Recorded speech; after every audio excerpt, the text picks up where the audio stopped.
Star Trek, Deep Space Nine, Trapped in Time, Chapter 11. Earth, occupied France, Normandy, June 3rd, 1944. As Monsieur Jean had promised, O'Brien and Nog arrived at the cottage shortly after Jake, Bridget, and the French resistance fighters.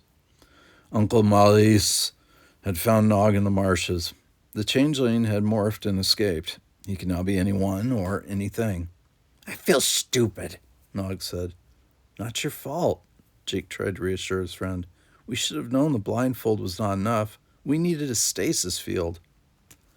Unfortunately, lads, the closest one is several hundred years in the future. O'Brien pondered the situation as he sat with Jake and Nog in a corner of the room. We'll have to figure out another way to contain him, Nog said. The next time we meet. What if there isn't a next time? Jake contemplated the worst-case scenario. There will be, Nog replied. He pointed at Jake's jacket. You have his only ticket home. If he intends to go home, O'Brien said. They both looked at the chief, who continued. The changeling may not be planning on returning to the future. While I hate to admit it, it's quite likely that we may never see him again. If that's true, Jake thought, then we've failed. They still had the means to return to the future, but if it was the future of the changeling, would they want to go back?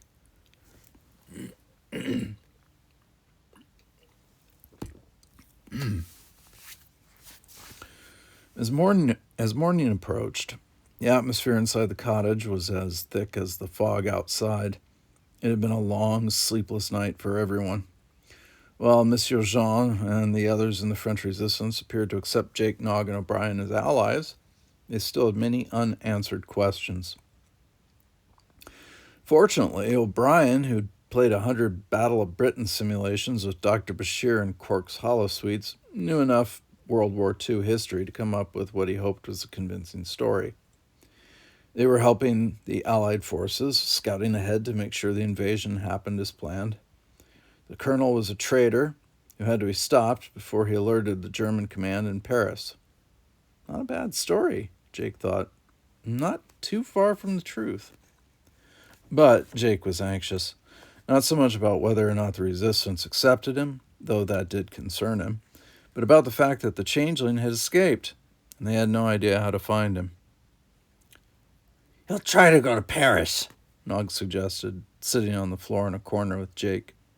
Across the room, O'Brien sat at the table under the bare light bulb with Monsieur Jean and Uncle Maurice. The man called Robert had led the other resistance members out to search for Colonel Kruger. But Jake was certain that the changeling had taken another form by now. He could be anyone, and anywhere. Overhead, the bare bulb hung down from the ceiling, casting shadows. To Jake, it made the whole scene seem unreal. It reminded him of a holosuite game, except that here the computer wouldn't freeze the program if things got sticky. Bridget entered the room carrying a wooden tray that contained 5 cups of coffee. After setting 3 down on the table, she brought the remaining 2 over to Jake and Nog. Jake took a sip of the brown liquid. It was hot, but definitely not up to replicator standards. His grandfather would not serve this weak brew in his New Orleans restaurant.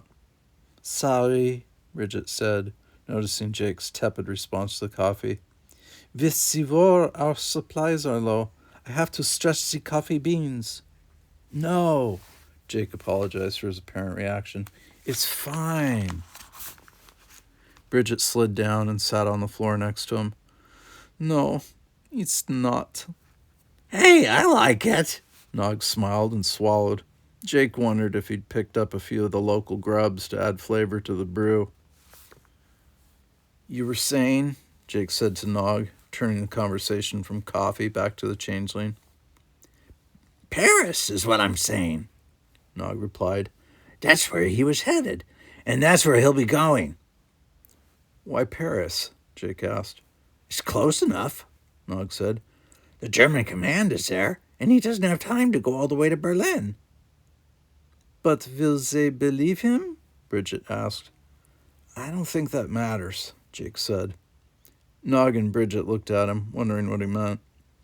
Jake took an obligatory sip of the coffee and explained. He can become whoever he chooses. Rather than convince a general to believe his story, he can become the general and give the orders to prepare for the Allied invasion. We must tell the Allies, Bridget insisted. They must change the invasion plans. No, Jake almost shouted. They couldn't start changing history to avoid changing history. It was giving Jake a headache sorting out the logic of time. Besides, why would they believe us? Even if we gave them details of the invasion, they'd only think we were spies. We must do something, Bridget said with passion. Whatever she believed about their time travel tale, it was obvious she did accept that the coming invasion was in jeopardy, and if it failed, the war might be lost to the enemy. That was the very real, present danger. Jake understood that, and he was as impatient as she to do something. But what? He looked across the room at O'Brien sitting with the two Frenchmen. Even if Monsieur Jean actually believed their story, he and his resistance movement would not be able to help them. Jake touched the time portal device in his pocket. O'Brien had figured out how to use it to get them back to the future. They didn't need Vance's retinal scan. The professor had programmed in a return loop. When the portal was activated again, they should return to the lab in 24th century France. Should. Their only real hope now was that the changeling would need to return to the future, if only to determine if he had succeeded. And when he did, they could catch him. It is a real long shot, Jake thought, but it might be the only shot they had. I have to make breakfast, Bridget said, which caused Jake to realize he hadn't eaten in a while. He was hungry. Would you like to help? It was an invitation Jake couldn't refuse. He followed Bridget into the kitchen. Not that it was much of a kitchen, it was almost as bare as the rest of the cottage. There was a small wood-burning stove, a table that alternated between being a place for preparing a meal and a place for eating, and what looked like an old-fashioned radio on a shelf above the table. Life in the 20th century was pretty primitive, Jake thought. Still, looking at Bridget, he was sure he could get to like it, if there wasn't a war on. From the other room, he heard the sound of the door opening and someone entering, probably one of the resistance men reporting in. But when he looked through the doorway, he saw Nog, O'Brien, Monsieur Jean, and Uncle Maurice staring at the man who'd entered, as if they'd seen a ghost. And in the case of Monsieur Jean, it seemed that he had. For the man who entered was Monsieur Jean, and he cradled a rifle in his arms. Please not to move, the man said. He looked over at Monsieur Jean, who sat next to O'Brien at the table. That man is an impostor. Jake slid back from the kitchen doorway, hoping the man had not seen him. Either he or the Monsieur Jean sitting at the table was a changeling. But the question was, which one? Bridget was about to speak, but Jake motioned for her to be silent. They stepped farther back into the kitchen while Jake tried to figure out what to do. He had two problems. First one was to determine who was real and who was a changeling. But even if he knew which one it was, he still had to find a way to immobilize the alien before he could morph and escape. A blood sample would prove who was human and who was not. Changeling blood did not coagulate, and in fact showed all the properties of the changeling. But Jake doubted that either of the Monsieur Jeans would allow that test to happen. No, he had to reason this out, then make his move based on that decision. But which one is the changeling? The one who just came in was certainly the aggressor. But on the other hand, he might be the real Monsieur Jean, carrying a weapon because he couldn't be sure what was going on. Jake gave equal weight to both possibilities. Jake had to get one of them to reveal himself. Then he had to figure out how to contain someone who could escape, or who could instantly dissolve into a formless shape and escape. He looked around the kitchen. An idea struck him. It might work. It had to. He whispered some quick instructions to Bridget, then entered the other room. Hold it, the Monsieur Jean with the rifle said as he saw Jake. Jake froze. If only he could be sure who was real and who was a duplicate. He looked at both Frenchmen. There was no way to tell for sure. Their looks, their voices, even their mannerisms were identical. He's after the device, O'Brien said. That's why he's there. That's why he's here. Yes, Monsieur Jean, the table said. Suddenly he morphed out a tentacle-like arm and grabbed a weapon from the startled Monsieur Jean at the door. This weapon is an antique, but sufficient to inflict damage. The arm of the Monsieur Jean at the table morphed back into human form. He stood up with a rifle. He looked at Jake. I do want my device back. Once I've informed the German High Command of the Allies' D-Day plans, I must return to be certain that history has been altered. It's in the kitchen, Jake said. I was working on it. The changeling stepped forward and looked through the kitchen door, all the while keeping an eye on the men in the other room. The device was, as Jake had said, lying on the table. Bridget was nowhere to be seen. Jake had been afraid that the changeling would order him to retrieve the device, but that didn't happen. The changeling came into the kitchen and moved toward the table. As soon as he had the device, he would morph and make his escape, and it would be impossible to stop him. Except that, as Jake had hoped, in his haste, the changeling was concentrating on the device on the table and not noticing the wet floor where Bridget had just poured a bucket of water. Nor did he see the bare wires torn from the portable generator used to power the shortwave radio used by the resistance. Not until he stepped on the wire. Now! Jake shouted. From her vantage point inside the walk-in cupboard, Bridget hit the generator's power switch. There was a sudden arc of electricity that sprang from the wires on the wet floor and ran up to the body of the changeling. Quickly, Jake grabbed another bucket and splashed water on the changeling, increasing the voltage that surged up through his alien body and preventing him from morphing. O'Brien was now in the kitchen. He picked up a rolling pin and slammed the changeling hard, knocking him unconscious. You can shut it down now, O'Brien said, and they watched as the electrical arcing stopped. Is he? Jake asked as O'Brien leaned down to examine the changeling. He'll survive, O'Brien said. Then the chief engineer stepped over to the table and retrieved the time portal device.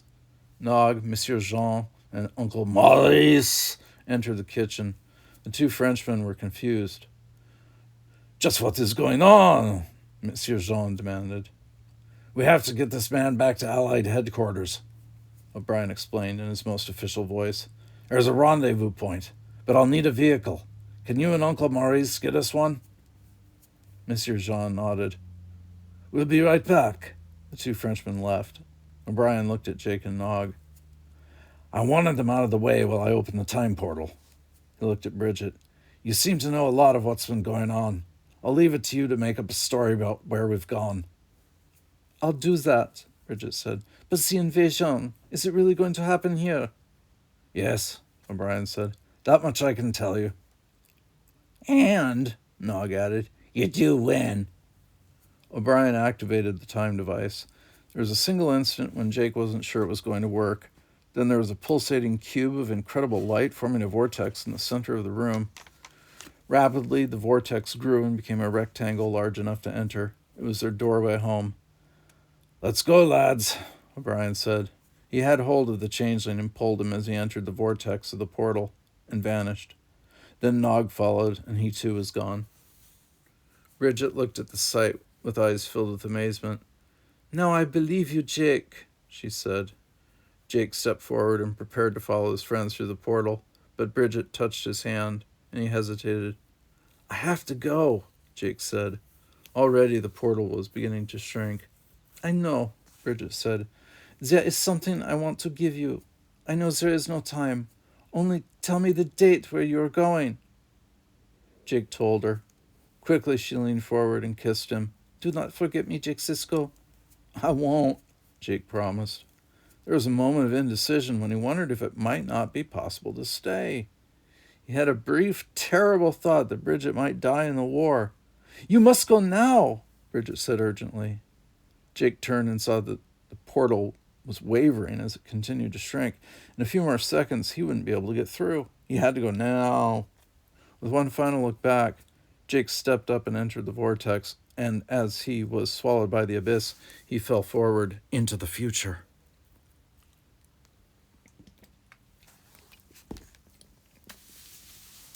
Chapter 12.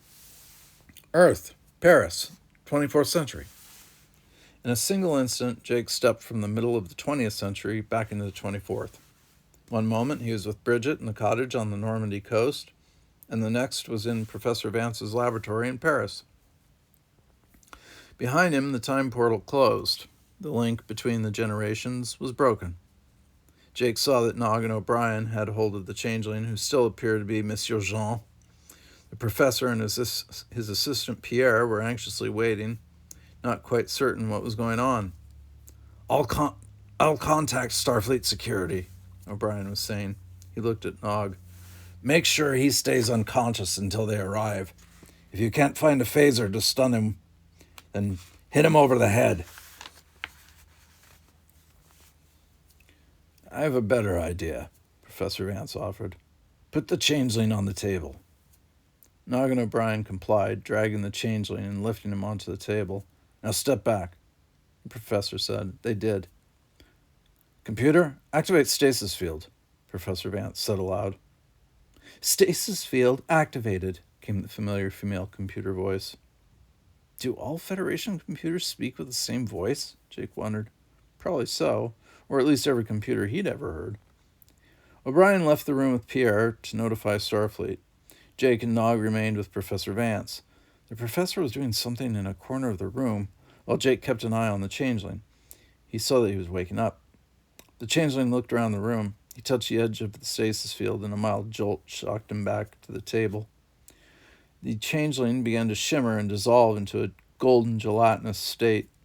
Jake had seen Constable Odo do the same thing on Deep Space Nine. How exciting it must be to become anything or anyone you want, he thought. But then he began to wonder, if you could do that, would you ever know who you really were? Nog stepped toward the stasis field. He's going to escape. Don't worry, Professor Vance said as he joined them. Not even an atom can pass through this stasis field. And Jake saw the professor was right. After trying to dissolve through the field, the changeling gave up and returned to the humanoid state of Monsieur Jean. Professor Vance stepped over to the edge of the stasis field. He had the time portal device in his hand. He showed it to the changeling. You tried to use my invention to change the history of my world. But he failed, Jake said. Yes, but others will try, and they may succeed. The professor looked at the device in his hand.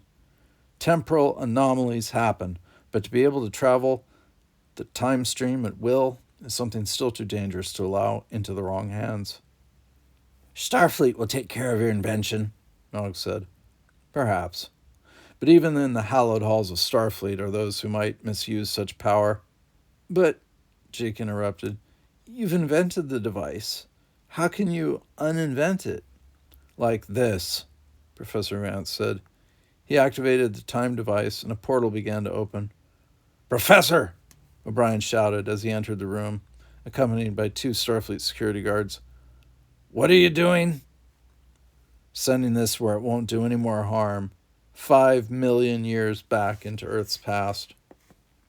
Before O'Brien could stop him, the professor hurled the time device through the portal. It vanished. O'Brien rushed toward the portal, but Jake stopped him. I don't think you want to go through there. O'Brien hesitated. You're right, Jake. 5 million years ago isn't a good place to visit. Then the portal closed. Forever. 2 days later, Jake and Nog walked through the grassy plaza of Starfleet Academy. The early fog had burned off the bay, and it was turning into another bright San Francisco morning. Starfleet is not happy with Professor Vance for shutting down his experiment, Nog said. Time travel is still going to be with us, Jake replied. In spite of what Professor Vance did, there have already been several temporal disturbances in this decade, enough to cause the Federation to create a Department of Temporal Investigations. Which reminds me, Nog said, I have an appointment with them in an hour. I've been told to expect a visit from them after I return to Deep Space Nine, Jake said. They'd walked to a green bluff overlooking the Academy and the bay beyond. Sailboats rode the waves while hovercraft floated overhead. Jake always liked this city and enjoyed visits here with his parents when he was growing up. In some ways, he was almost jealous of Nog's Academy experience here. But Starfleet was not for him. Even his father knew that, and no longer prodded Jake. Time to go, Jake said reluctantly. Chief O'Brien is finished with the modifications to the Defiant, and we're headed back to Deep Space Nine. I'm going to miss you, Jake, Nog said. He seemed on the verge of getting sentimental, and Ferengi never gets sentimental. Really? None of them? Ever? I'll miss you too, Nog, Hey, it's not forever. Nog said. My sophomore year starts in a few months. I'll have a field assignment. Maybe it'll be on Deep Space Nine. That'd be great, Jake said. They shook hands, and then, in a kind of awkward moment, they hugged. Nog turned and walked away toward the towering spires of Starfleet Academy. Even if Nog did come to Deep Space Nine for a duty tour, it would never be quite the same as it was. I guess that's the hard part of growing up, Jake thought. Jake hurried to meet O'Brien at the transporter station. Earth was nice, but it was good to be going home to Deep Space Nine. But when Jake arrived, he was informed that their immediate destination was not the Defiant. A slight detour, O'Brien said as he ushered Jake onto the transporter platform. A friend of mine has asked to meet you. Before Jake could ask who the friend was, they were enveloped in the beam and had arrived in the transporter room of a starship. It could have been any Starfleet ship, but when Jake saw the man in the commander's uniform who was waiting for them, he knew instantly where he was, even before the man spoke. Welcome to the Enterprise, invited Captain Jean-Luc Picard.